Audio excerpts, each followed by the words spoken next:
are on page 145, step-by-step 4.20. And we're going to add action to a button. Before we get started, it's very, very important. If the directions say to spell or capitalize or space something a specific way, you do it exactly as the directions say in the packet. It's very important that you look along in the packet as we're typing these. When you're writing code and programming language, something as simple as lowercasing or not adding a space between scene and one will make a whole difference between it working and not working. When I tell you to spell something a certain way or put a space or put a bracket, everybody needs to be sure to do it exactly as directed. Otherwise, we're going to just run into all kinds of problems and it's going to be hard to fix. Let's save ourselves a lot of time and headache and do it right the first time. We're going to do something brand new we hadn't done before. We're going to insert a whole new scene. Now, we created this first scene here, and we're going to create a brand new scene with a blank stage and one layer. We need to go to the top and press Insert, Scene. Insert Scene. Now it says Scene 2. Just so you know, if you go Window, Other Panels, Scene, you can go back and forth from Scene 1 to Scene 2. Scene 1, Scene 2. Just so you know, that's how you do it. So we inserted Scene 2. Now Scene 2 will be the destination when the Start button is clicked. Now we're going to construct this scene and the next activity, but we just need to make sure that it's there while we write the code for the button. So you're in Scene 2, and we're going to click in Frame 1. On the Property Inspector, where it says Name, that's for a frame label. We are going to type Scene 2, Frame 1, with no spaces, all lowercase. So Scene 2, Frame 1. It is very, very important that you spell this exactly the way that it's spelt right here. If you don't, your button will not know where to find Scene 2, Frame 1.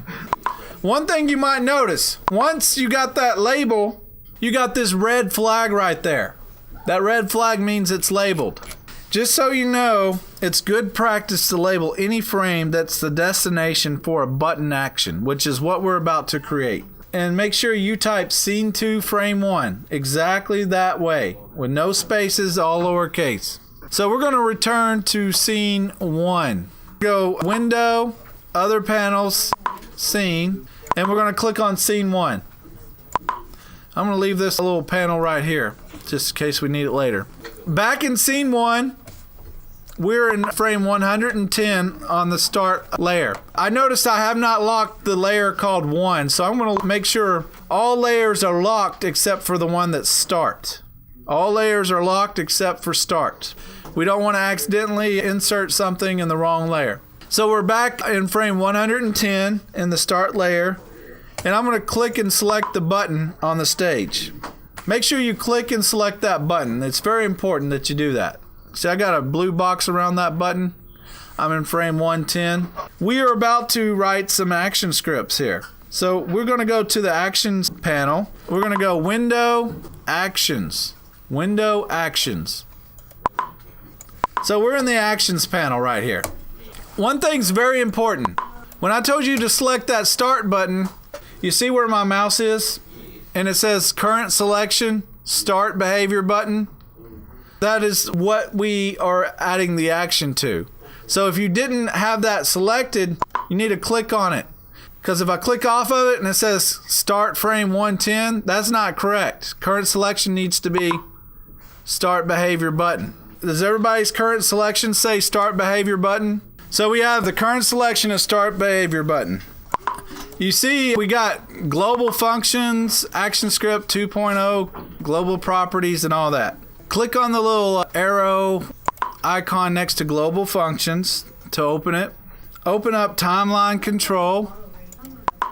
And these are the movie clip control folders. So we got global functions, we got movie clip control. make sure you got global functions, movie clip control. So you should see duplicate movie, get property, on, and so on. This is kind of tricky. Double click the on action. So double click on, and this places it in the script pane to the right side of the panel under movie clip control. So on, and then choose release. Choose release. And then it says, click the beginning of the second line in the script pane to position the insertion point before the symbol. Right before this symbol on the second line, I want you to click there. So you got your cursor on that second line. So you got your cursor in between that symbol. You got the timeline control folder below. Choose go to and stop. Go to and stop. And it places it on line 2 in the script pane. Look at figure 4-28 on page 147 to make sure it looks right. Right in those brackets right here. Right in these brackets, you're going to need to type it exactly as it says in the directions. You're going to put a quote and then capital S, C-E-N-E, space, 2, quote, comma, space, quote, scene 2, frame 1, quote. It is exactly as the instructions say. Go to and stop scene 2. So basically, in programming language, that's the name of the actual scene, scene 2. So it's going to that scene, and then on scene 2, you're going to where we labeled scene 2, frame 1, in that first keyframe on scene 2 that we made, that label. And that's exactly how we spelt it. Now, if you misspelt it on that frame and spelt it correctly here, it's not going to know where to go. Or if you spelt it right there and misspelt it here, it's not going to know where to go. Just make sure you do it right the first time so we don't have any problems. When a viewer plays this movie and clicks the start button, this action causes the movie to go to the first frame of scene 2 and stop. That's what go to and stop is. This action occurs when the viewer releases the button.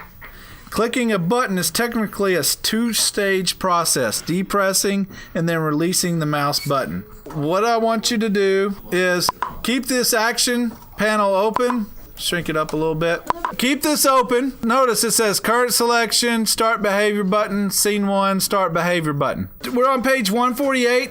And I need you to unlock the one layer if it's locked. So unlock the layer called ONE. Click in frame 110. The current selection in the actions panel, the current selection should say 1 frame 110.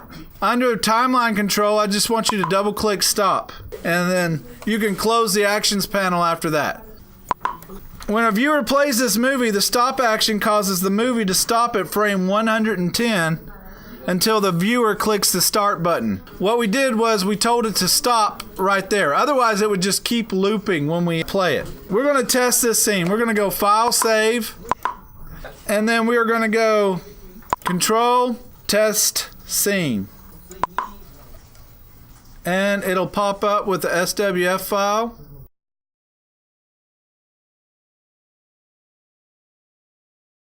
If you did it correctly, it'll stop. Now watch what happens when you roll over your button, up, over. In the next step, we are going to make it a hit action to make scene 2. We'll start activity 4 next time. Thank you all for watching. Hey class, if you like this video, please click like below and subscribe to this channel. Also, like us on Facebook and follow us on Twitter.